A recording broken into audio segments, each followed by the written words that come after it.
এবার গঙ্গাসাগর মেলায় হাজির তৃতীয় লিঙ্গের মানুষজন।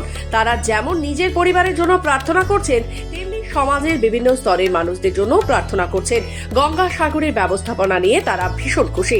তৃতীয় লিঙ্গের মানুষজন ওই দলটি নদিয়া জেলা থেকে এসেছেন।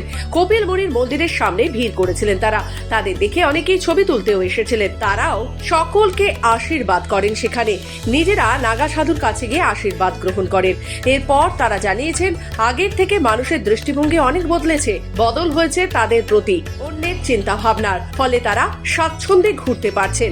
আগে মেলায় অনেক ঝামেলা হয়, সেই সব ঝামেলা এখন আর হয়নি বলে দাবি তাদের। মেলার নিরাপত্তা ব্যবস্থা কঠোর করার ফলে এই ঘটনা ঘটেছে। ফলে খুবই খুশি তারা। এই মেলায় সকলে আসুক, এটাই চান তারাও।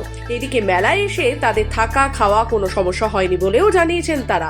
শুধু তৃতীয় লিঙ্গের মানুষজন নয়, মেলায় আসা সকল পুণ্যার্থীদের সুষ্ঠু ব্যবস্থা করার জন্য রাজ্যের মুখ্যমন্ত্রী মমতা বন্দ্যোপাধ্যায়কে ধন্যবাদ জানিয়েছেন তারা। সেই সঙ্গে কপিলমুনির কাছে বিশ্ব শান্তির আহ্বান জানিয়েছেন। খুব ভালো লাগছে, প্রত্যেক বছর আসে। আমার 9 বছর ধরে আমি আসছি, আমার পুরো ফ্যামিলিকে নিয়ে আসা হয়েছে। আচ্ছা, কোথা থেকে আসেন আপনারা? আমরা রানাঘাট থেকে। রানাঘাট কল্যাণী থেকে এসেছি, নদিয়া জেলা থেকে এসেছি।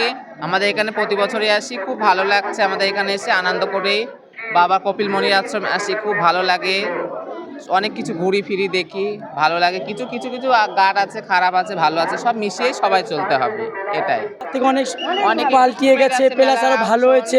সেরকম ঝই ঝামেলা দেখছি না, ঝগড়া দেখছি না, মারপিট দেখছি না, সত্যি খুব ভালো।